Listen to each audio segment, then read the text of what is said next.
എല്ലാം തകർത്ത രാത്രി എന്ന നോവലിൻ്റെ 12ാം ഭാഗത്തേക്ക് എല്ലാവർക്കും സ്വാഗതം. മുഴുവനും കേൾക്കുകയും സബ്സ്ക്രൈബ് ചെയ്യാത്തവർ സബ്സ്ക്രൈബ് ചെയ്യുകയും സുഹൃത്തുക്കൾക്കൊക്കെ ഷെയർ ചെയ്തു കൊടുക്കുകയും ചെയ്യണമെന്ന് അപേക്ഷിക്കുന്നു. പള്ളിയിൽ നിന്ന് അവർ പേടിച്ചതുപോലെ ആരും അവരെ തിരിച്ചറിഞ്ഞില്ല. അന്ന് പിന്നെ നേരെ പോയത് കുര്യൻ്റെ വീട്ടിലേക്ക് തന്നെയാണ്. അവർക്ക് പണിത വീടിൻ്റെ അകത്ത് കുറച്ചുകൂടി പണി ബാക്കിയുണ്ടായിരുന്നു. അതുകൂടി ചെയ്തിട്ട് ചൊവ്വാഴ്ചയോ മറ്റോ വീടിനകത്ത് ഭക്ഷണം പാകം ചെയ്തു തുടങ്ങണം എന്ന് അവർ ആലോചിച്ചു. ഏതായാലും ഇതുമായി ഇത്രയുമായി. ഇനി 2 ദിവസം കൂടി കുര്യൻ്റെ വീട്ടിൽ തന്നെ കൂടാം. തിങ്കളാഴ്ച കൊണ്ട് വീടിൻ്റെ അകത്തെ പണിയും തീർന്നു. തറ മുഴുവൻ തല്ലി മെഴുകി. അടുപ്പ് പാതകവും കെട്ടിപ്പൊക്കി. പണിക്കാരുണ്ടാക്കി കൊണ്ടുവന്ന ചെറ്റ കൊണ്ട് തന്നെ മുറി തിരിച്ചു. മുൻവശത്തേക്കുള്ള വാതിലും ചെറ്റ കൊണ്ട് തന്നെയാണ് ഉണ്ടാക്കിയത്. അങ്ങനെ വീട് താമസയോഗ്യമായി. ഇനി പാലുകാച്ചലിൻ്റെ താമസം മാത്രമേ ഉള്ളൂ. ഔതച്ചനും കത്രീന അമ്മയ്ക്കും നാട്ടിൽ പരിചയക്കാരും സുഹൃത്തുക്കളുമായി ആരുമില്ലല്ലോ. അതുകൊണ്ട് കുര്യൻ്റെ ചില അടുത്ത സുഹൃത്തുക്കളെ പാലുകാച്ചലിന് ക്ഷണിച്ചു. ആകെ 8-10 പേരുണ്ടായിരുന്നു. കുര്യൻ്റെ നിർബന്ധത്തിന് വഴങ്ങി അച്ഛനും വന്നു. ഇവരുടെ വിവാഹം അധികം താമസിയാതെ പള്ളിയിൽ വെച്ച് തന്നെ നടത്താം എന്നുള്ള ഉറപ്പ് നൽകി. അതുകൊണ്ടാണ് അത്രയുമെങ്കിലും ചെയ്തു കൊടുക്കാൻ തീരുമാനമായത്. വീട് വെഞ്ചരിപ്പിനുള്ള കർമ്മങ്ങളെല്ലാം വിധി പോലെ തന്നെ നടന്നു. അതോടെ അവർക്ക് കൂടുതൽ സന്തോഷമായി. അങ്ങനെ ചൊവ്വാഴ്ച വൈകുന്നേരമായപ്പോഴേക്കും ചടങ്ങുകളെല്ലാം കഴിഞ്ഞു. എല്ലാവരും പിരിഞ്ഞുപോയി.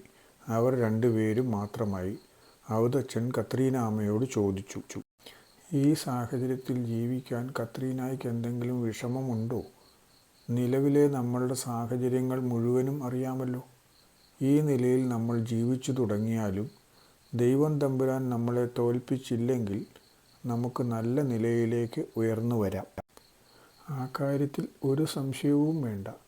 നമ്മുടെ വീടിൻ്റെ പുറകുവശത്തുള്ള 2 ഏക്കർ കാട് മറ്റാരോടും വെട്ടരുതെന്ന് കുര്യനും ഞാനും കൂടി പറഞ്ഞിരിക്കുകയാണ്.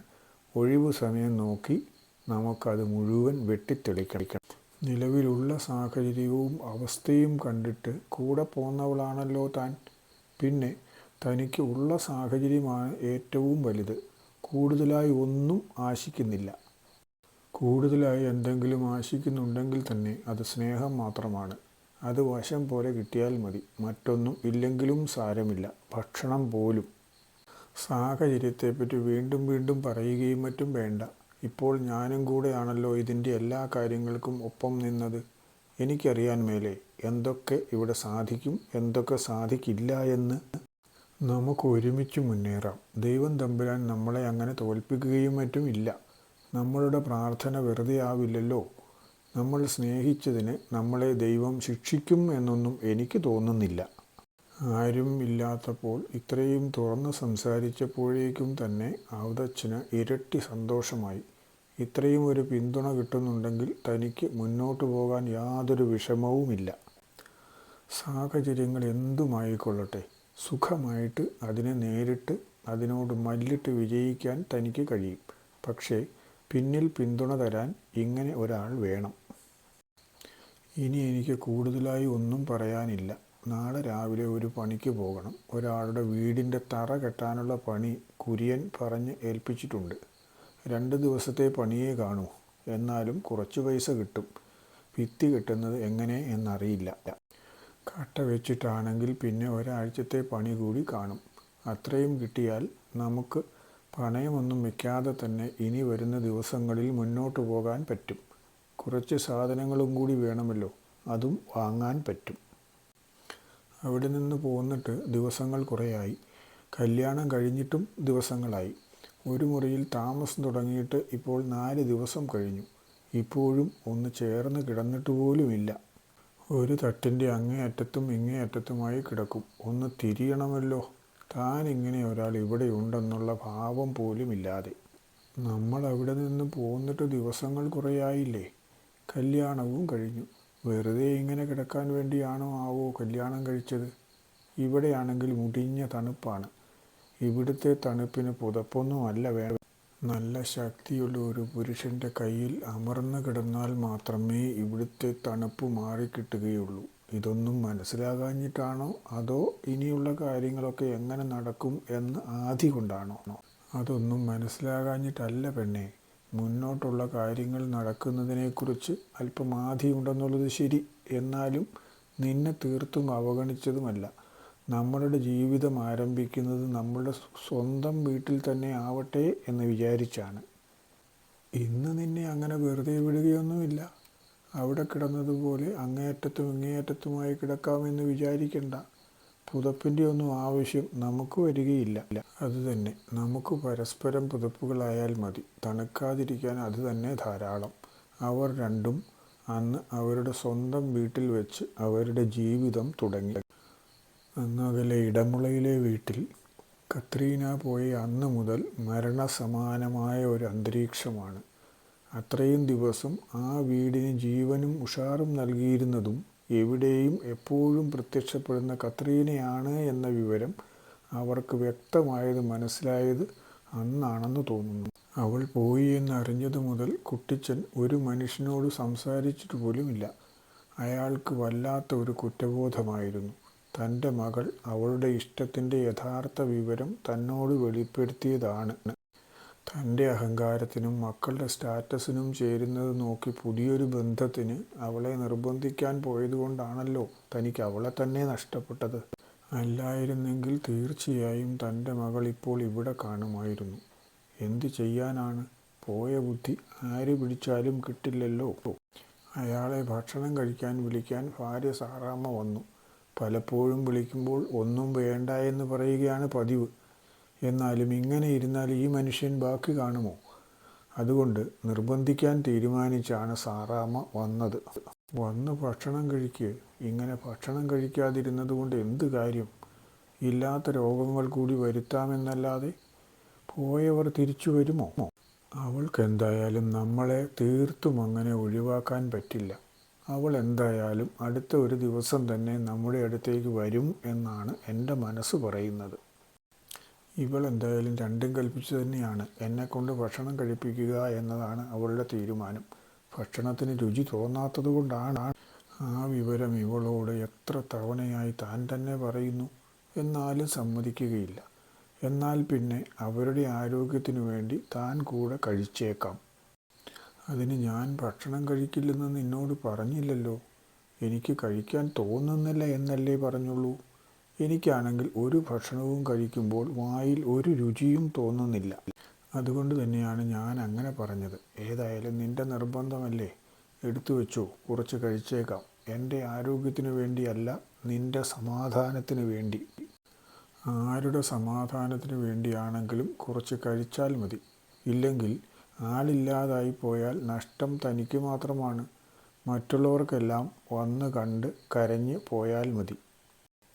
തനിക്ക് ആയുഷ്കാലം മുഴുവൻ കൂടെ നിൽക്കേണ്ട ആൾ ഇല്ലാതായി പോയാൽ പിന്നെ എപ്പോഴും ഒറ്റക്കിളിയുടെ കൂട്ടത്തിലായി പോകും താനും. അതിന് കഴിയില്ല. ഇപ്പോൾ എന്തായാലും എൻ്റെ സമാധാനത്തിന് വേണ്ടിയാണെങ്കിലും വന്ന് കഴിക്ക്.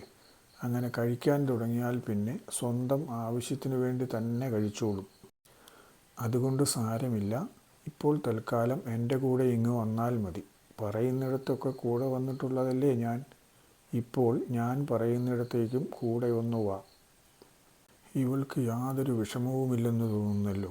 തൻ്റെ ഏക മകൾ എവിടെയാണെന്ന് പോലും അറിയില്ല. കണ്ടിട്ട് യാതൊരു ബുദ്ധിമുട്ടുമുള്ള ഒരു ലക്ഷണവുമില്ല. ഒരു പ്രത്യേക ഇനം തന്നെ, പറയാതിരിക്കാൻ പറ്റില്ല. ഏത് പ്രശ്നത്തിലും തളരാതെ നിന്ന് താൻ പോലും തളർന്നു പോയി. അപ്പോഴാണ് ഏത് കാര്യത്തിലും അലമുറയിടുന്ന ഇവൾ ധൈര്യത്തിൽ നിൽക്കുന്നത്. അല്ല സാറാമ്മേ, എനിക്ക് മനസ്സിലാകാഞ്ഞിട്ട് ചോദിക്കുക. അവൾ പോയതിൽ നിനക്ക് യാതൊരു വിഷമവുമില്ലേ? അതോ നീ അത് പുറത്ത് കാണിക്കാതെ മനഃപൂർവ്വം ഒളിച്ചു വച്ചിരിക്കുകയാണോ? അതിനു മാത്രമുള്ള കഴിവൊക്കെ നിനക്കുണ്ടോ? അത്രയും കഴിവ് നിനക്കുള്ളതായിട്ട് എനിക്ക് തോന്നിയിട്ടില്ല ഇതുവരെ. അതുകൊണ്ടാണ് ഞാൻ അങ്ങനെ ചോദിക്കുന്നത്. പിന്നെ എനിക്ക് വിഷമമില്ലാതിരിക്കുമോ മനുഷ്യ? ആകെപ്പാടെ ഉണ്ടായിരുന്ന ഒരു പെൺതെരി ഒരു വാക്കുപോലും പറയാതെ വീട്ടിൽ നിന്നിറങ്ങി പോവുകയും ചെയ്തു. ഇപ്പോൾ ഏത് നാട്ടിലാണെന്നോ ഒന്നും അറിയുകയുമില്ല. വിഷമമില്ലാഞ്ഞിട്ടൊന്നുമല്ല, വിഷമിച്ചിരിക്കേണ്ട സമയവും അല്ലാത്ത സമയവും വേറെ വേറെ തിരിച്ചറിയാൻ കഴിയുന്നത് കൊണ്ടാണ്. അപ്പോൾ അതാണ് കാര്യം. എല്ലാം ദൈവത്തിൻ്റെ കയ്യിൽ ഏൽപ്പിച്ചിട്ട് മനസ്സമാധാനത്തോടെ ഇരിക്കുകയാണ്. എല്ലാവരെയും മൊത്തത്തിൽ നോക്കുമ്പോൾ പ്രശ്നങ്ങൾ കൈകാര്യം ചെയ്യാൻ കഴിയുന്നത് സാറാമ്മയ്ക്ക് തന്നെയാണ്. എന്നാൽ താൻ ഇത്രനാളും വിചാരിച്ചിരുന്നത് അങ്ങനെയല്ല എന്ന് മാത്രം. നീ ചിന്തിക്കുന്നത് തന്നെയാണ് ശരി. എല്ലാ പ്രശ്നങ്ങൾക്കും പരിഹാരം ദൈവം തമ്പുരാൻ തന്നെ ഉണ്ടാക്കിക്കോളും. ആ പരിഹാരം സ്വീകരിക്കാം. എപ്പോഴെങ്കിലും എൻ്റെ മകളെ എൻ്റെ മുൻപിൽ കൊണ്ടുവന്ന് തരും, അതെനിക്ക് ഉറപ്പുണ്ട്. അല്ലെങ്കിൽ നമ്മൾ അവളെ കണ്ടുപിടിക്കും. കണ്ടുപിടിച്ചാലും നമ്മുടെ സമ്മതത്തോടെ അവരെ രണ്ടുപേരെയും കല്യാണം കഴിപ്പിക്കുകയും ചെയ്യും. അങ്ങനെയെങ്കിലും ഈ വിഷമത്തിനൊരു പരിഹാരമാകണം. പറയാനുള്ള ധൈര്യമില്ലാത്തതുകൊണ്ട് മാത്രം അന്ന് പറയാതിരുന്നതാണ്. ഈ സാറാമ്മ എപ്പോഴും അവളുടെ ഭാഗത്ത് തന്നെ ആയിരുന്നു. ആ പാവത്തിൻ്റെ ആഗ്രഹം അതാണെങ്കിൽ അതങ്ങ് സമ്മതിച്ചു കൊടുത്താൽ പോരായിരുന്നോ? നല്ലൊരു ചെറുക്കൻ, നല്ല സ്വഭാവവും. കുടുംബത്തിൽ സമ്പത്തില്ല എന്നതുകൊണ്ട് മാത്രം എന്ത് കുറവുണ്ടാകാനാ? സമ്പത്തോടെ ജനിച്ചവർ ആരാണ് സമ്പത്തും കൊണ്ട് പോകുന്നവർ? എന്തിനു വേണമാവോ കുറേ സമ്പത്ത്? ജീവിക്കാനുള്ള വകയുണ്ടെങ്കിൽ അത് തന്നെ ധാരാളം. അതിൽ കൂടുതലായി ആർക്കും ആവശ്യമില്ല. കൂട്ടിവെച്ചിട്ട് ആരും കൊണ്ടുപോകുന്നുമില്ല. ഞാൻ അവളുടെ ആഗ്രഹത്തിന് യോജിപ്പായിരുന്നു. പേടിച്ചിട്ട് പറഞ്ഞില്ല എന്ന് മാത്രം. എന്നോടാരും അഭിപ്രായം ചോദിച്ചതുമില്ല. നിങ്ങളെല്ലാവരും കൂടി തീരുമാനിച്ചു. കല്യാണം ഉറപ്പിക്കാൻ പോകാൻ പറഞ്ഞു. ഇഷ്ടമില്ലാതെയാണെങ്കിലും ഞാനും കൂടെ പോന്നു എന്ന് മാത്രം. അല്ലാതെ അവളുടെ ആഗ്രഹം അറിഞ്ഞുകൊണ്ട് അതിന് പാരവയ്ക്കാൻ ഞാൻ കൂട്ടുനിന്നിട്ടില്ല. തീർച്ചയായും ദൈവത്തിൻ്റെ തിരുമുമ്പിൽ എനിക്ക് പറയാൻ കഴിയും. അങ്ങേരെ മാത്രമേ എനിക്ക് ബോധ്യപ്പെടുത്തേണ്ടതുള്ളൂ, പിന്നെ ഇച്ചായനെയും. രണ്ടുപേരും കൂടി പ്രാർത്ഥനാ മുറിയിലൂടെ പോയപ്പോൾ കർത്താവിൻ്റെ നേരെ ഒന്ന് നോക്കി. പിന്നെ നോവലിൻ്റെ അടുത്ത ഭാഗം നാളെ തന്നെ തരാം കേട്ടോ. അതും ഉച്ചയ്ക്ക് 2:30 തന്നെ. എല്ലാവരും മുഴുവൻ കേൾക്കണം കേട്ടോ. സബ്സ്ക്രൈബ് ചെയ്യുകയും ഷെയർ ചെയ്യുകയും ഒക്കെ ചെയ്ത് സഹായം ചെയ്യണേ. എല്ലാം തകർത്ത രാത്രി എന്ന നോവലിൻ്റെ 12ാം ഭാഗത്തേക്ക് എല്ലാവർക്കും സ്വാഗതം. മുഴുവനും കേൾക്കുകയും സബ്സ്ക്രൈബ് ചെയ്യാത്തവർ സബ്സ്ക്രൈബ് ചെയ്യുകയും സുഹൃത്തുക്കൾക്കൊക്കെ ഷെയർ ചെയ്തു കൊടുക്കുകയും ചെയ്യണമെന്ന് അപേക്ഷിക്കുന്നു. പള്ളിയിൽ നിന്ന് അവർ പേടിച്ചതുപോലെ ആരും അവരെ തിരിച്ചറിഞ്ഞില്ല. അന്ന് പിന്നെ നേരെ പോയത് കുര്യൻ്റെ വീട്ടിലേക്ക് തന്നെയാണ്. അവർക്ക് പണിത വീടിൻ്റെ അകത്ത് കുറച്ചുകൂടി പണി ബാക്കിയുണ്ടായിരുന്നു. അതുകൂടി ചെയ്തിട്ട് ചൊവ്വാഴ്ചയോ മറ്റോ വീടിനകത്ത് ഭക്ഷണം പാകം ചെയ്തു തുടങ്ങണം എന്ന് അവർ ആലോചിച്ചു. ഏതായാലും ഇതുമായി ഇത്രയുമായി. ഇനി 2 ദിവസം കൂടി കുര്യൻ്റെ വീട്ടിൽ തന്നെ കൂടാം. തിങ്കളാഴ്ച കൊണ്ട് വീടിൻ്റെ അകത്തെ പണിയും തീർന്നു. തറ മുഴുവൻ തല്ലി മെഴുകി. അടുപ്പ് പാതകവും കെട്ടിപ്പൊക്കി. പണിക്കാരുണ്ടാക്കി കൊണ്ടുവന്ന ചെറ്റ കൊണ്ട് തന്നെ മുറി തിരിച്ചു. മുൻവശത്തേക്കുള്ള വാതിലും ചെറ്റ കൊണ്ട് തന്നെയാണ് ഉണ്ടാക്കിയത്. അങ്ങനെ വീട് താമസയോഗ്യമായി. ഇനി പാലുകാച്ചലിൻ്റെ താമസം മാത്രമേ ഉള്ളൂ. ഔതച്ചനും കത്രീനാമ്മയ്ക്കും നാട്ടിൽ പരിചയക്കാരും സുഹൃത്തുക്കളുമായി ആരുമില്ലല്ലോ. അതുകൊണ്ട് കുര്യൻ്റെ ചില അടുത്ത സുഹൃത്തുക്കളെ പാലുകാച്ചലിന് ക്ഷണിച്ചു. ആകെ 8-10 പേരുണ്ടായിരുന്നു. കുര്യൻ്റെ നിർബന്ധത്തിന് വഴങ്ങി അച്ഛനും വന്നു. ഇവരുടെ വിവാഹം അധികം താമസിയാതെ പള്ളിയിൽ വെച്ച് തന്നെ നടത്താം എന്നുള്ള ഉറപ്പ് നൽകി. അതുകൊണ്ടാണ് അത്രയുമെങ്കിലും ചെയ്തു കൊടുക്കാൻ തീരുമാനമായത്. വീട് വെഞ്ചിരിപ്പിനുള്ള കർമ്മങ്ങളെല്ലാം വിധി പോലെ തന്നെ നടന്നു. അതോടെ അവർക്ക് കൂടുതൽ സന്തോഷമായി. അങ്ങനെ ചൊവ്വാഴ്ച വൈകുന്നേരമായപ്പോഴേക്കും ചടങ്ങുകളെല്ലാം കഴിഞ്ഞു. എല്ലാവരും പിരിഞ്ഞുപോയി. അവർ 2 പേരും മാത്രമായി. ഔതച്ചൻ കത്രീനാമ്മയോട് ചോദിച്ചു, ഈ സാഹചര്യത്തിൽ ജീവിക്കാൻ കത്രീനായ്ക്ക് എന്തെങ്കിലും വിഷമമുണ്ടോ? നിലവിലെ നമ്മളുടെ സാഹചര്യങ്ങൾ മുഴുവനും അറിയാമല്ലോ. ഈ നിലയിൽ നമ്മൾ ജീവിച്ചു തുടങ്ങിയാലും ദൈവം തമ്പുരാൻ നമ്മളെ തോൽപ്പിച്ചില്ലെങ്കിൽ നമുക്ക് നല്ല നിലയിലേക്ക് ഉയർന്നു വരാം. ആ കാര്യത്തിൽ ഒരു സംശയവും വേണ്ട. നമ്മുടെ വീടിൻ്റെ പുറകുവശത്തുള്ള 2 ഏക്കർ കാട് മറ്റാരോടും വെട്ടരുതെന്ന് കുര്യനും ഞാനും കൂടി പറഞ്ഞിരിക്കുകയാണ്. ഒഴിവു സമയം നോക്കി നമുക്കത് മുഴുവൻ വെട്ടിത്തെളിക്കണം. നിലവിലുള്ള സാഹചര്യവും അവസ്ഥയും കണ്ടിട്ട് കൂടെ പോന്നവളാണല്ലോ താൻ. പിന്നെ തനിക്ക് ഉള്ള സാഹചര്യമാണ് ഏറ്റവും വലുത്. കൂടുതലായി ഒന്നും ആശിക്കുന്നില്ല. കൂടുതലായി എന്തെങ്കിലും ആശിക്കുന്നുണ്ടെങ്കിൽ തന്നെ അത് സ്നേഹം മാത്രമാണ്. അത് വശം പോലെ കിട്ടിയാൽ മതി. മറ്റൊന്നും ഇല്ലെങ്കിലും സാരമില്ല, ഭക്ഷണം പോലും. സാഹചര്യത്തെപ്പറ്റി വീണ്ടും വീണ്ടും പറയുകയും മറ്റും വേണ്ട. ഇപ്പോൾ ഞാനും കൂടെയാണല്ലോ ഇതിൻ്റെ എല്ലാ കാര്യങ്ങൾക്കും ഒപ്പം നിന്നത്. എനിക്കറിയാൻ മേലേ എന്തൊക്കെ ഇവിടെ സാധിക്കും, എന്തൊക്കെ സാധിക്കില്ല എന്ന്. നമുക്ക് ഒരുമിച്ച് മുന്നേറാം. ദൈവം തമ്പുരാൻ നമ്മളെ അങ്ങനെ തോൽപ്പിക്കുകയും മറ്റും ഇല്ല. നമ്മളുടെ പ്രാർത്ഥന വെറുതെ ആവില്ലല്ലോ. നമ്മൾ സ്നേഹിച്ചതിന് നമ്മളെ ദൈവം ശിക്ഷിക്കും എന്നൊന്നും എനിക്ക് തോന്നുന്നില്ല. ആരും ഇല്ലാത്തപ്പോൾ ഇത്രയും തുറന്ന് സംസാരിച്ചപ്പോഴേക്കും തന്നെ അവതച്ചന് ഇരട്ടി സന്തോഷമായി. ഇത്രയും ഒരു പിന്തുണ കിട്ടുന്നുണ്ടെങ്കിൽ തനിക്ക് മുന്നോട്ട് പോകാൻ യാതൊരു വിഷമവുമില്ല. സാഹചര്യങ്ങൾ എന്തുമായിക്കൊള്ളട്ടെ, സുഖമായിട്ട് അതിനെ നേരിട്ട് അതിനോട് മല്ലിട്ട് വിജയിക്കാൻ തനിക്ക് കഴിയും. പക്ഷേ പിന്നിൽ പിന്തുണ തരാൻ ഇങ്ങനെ ഒരാൾ വേണം. ഇനി എനിക്ക് കൂടുതലായി ഒന്നും പറയാനില്ല. നാളെ രാവിലെ ഒരു പണിക്ക് പോകണം. ഒരാളുടെ വീടിൻ്റെ തറ കെട്ടാനുള്ള പണി കുര്യൻ പറഞ്ഞ് ഏൽപ്പിച്ചിട്ടുണ്ട്. 2 ദിവസത്തെ പണിയേ കാണൂ. എന്നാലും കുറച്ച് പൈസ കിട്ടും. ഭിത്തി കെട്ടുന്നത് എങ്ങനെ എന്നറിയില്ല. കട്ട വെച്ചിട്ടാണെങ്കിൽ പിന്നെ ഒരാഴ്ചത്തെ പണി കൂടി കാണും. അത്രയും കിട്ടിയാൽ നമുക്ക് പണയമൊന്നും വെക്കാതെ തന്നെ ഇനി വരുന്ന ദിവസങ്ങളിൽ മുന്നോട്ട് പോകാൻ പറ്റും. കുറച്ച് സാധനങ്ങളും കൂടി വേണമല്ലോ, അതും വാങ്ങാൻ പറ്റും. അവിടെ നിന്ന് പോന്നിട്ട് ദിവസങ്ങൾ കുറേയായി. കല്യാണം കഴിഞ്ഞിട്ടും ദിവസങ്ങളായി. ഒരു മുറിയിൽ താമസം തുടങ്ങിയിട്ട് ഇപ്പോൾ 4 ദിവസം കഴിഞ്ഞു. ഇപ്പോഴും ഒന്ന് ചേർന്ന് കിടന്നിട്ട് പോലുമില്ല. ഒരു തട്ടിൻ്റെ അങ്ങേയറ്റത്തും ഇങ്ങേയറ്റത്തുമായി കിടക്കും. ഒന്ന് തിരിയണമല്ലോ. താൻ ഇങ്ങനെ ഒരാൾ ഇവിടെയുണ്ടെന്നുള്ള ഭാവം പോലുമില്ലാതെ. നമ്മൾ അവിടെ നിന്ന് പോന്നിട്ട് ദിവസങ്ങൾ കുറേയായില്ലേ. കല്യാണവും കഴിഞ്ഞു. വെറുതെ ഇങ്ങനെ കിടക്കാൻ വേണ്ടിയാണോ ആവോ കല്യാണം കഴിച്ചത്? ഇവിടെയാണെങ്കിൽ മുടിഞ്ഞ തണുപ്പാണ്. ഇവിടുത്തെ തണുപ്പിന് പുതപ്പൊന്നും അല്ല വേണം. നല്ല ശക്തിയുള്ള ഒരു പുരുഷൻ്റെ കയ്യിൽ അമർന്നു കിടന്നാൽ മാത്രമേ ഇവിടുത്തെ തണുപ്പ് മാറിക്കിട്ടുകയുള്ളൂ. ഇതൊന്നും മനസ്സിലാകാഞ്ഞിട്ടാണോ അതോ ഇനിയുള്ള കാര്യങ്ങളൊക്കെ എങ്ങനെ നടക്കും എന്ന് ആധി കൊണ്ടാണോ? അതൊന്നും മനസ്സിലാകാഞ്ഞിട്ടല്ല പെണ്ണേ. മുന്നോട്ടുള്ള കാര്യങ്ങൾ നടക്കുന്നതിനെക്കുറിച്ച് അല്പം ആധിയുണ്ടെന്നുള്ളത് ശരി. എന്നാലും നിന്നെ തീർത്തും അവഗണിച്ചതുമല്ല. നമ്മളുടെ ജീവിതം ആരംഭിക്കുന്നത് നമ്മളുടെ സ്വന്തം വീട്ടിൽ തന്നെ ആവട്ടെ എന്ന് വിചാരിച്ചാണ്. ഇന്ന് നിന്നെ അങ്ങനെ വെറുതെ വിടുകയൊന്നുമില്ല. അവിടെ കിടന്നതുപോലെ അങ്ങേയറ്റത്തും ഇങ്ങേയറ്റത്തുമായി കിടക്കാമെന്ന് വിചാരിക്കണ്ട.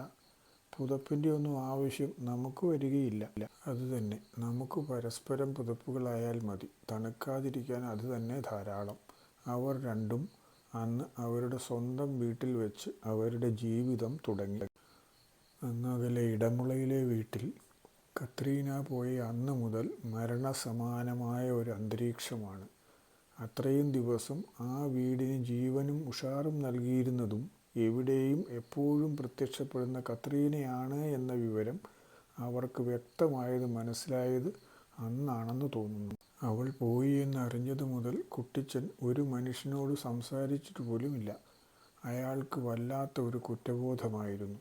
തൻ്റെ മകൾ അവളുടെ ഇഷ്ടത്തിൻ്റെ യഥാർത്ഥ വിവരം തന്നോട് വെളിപ്പെടുത്തിയതാണ്.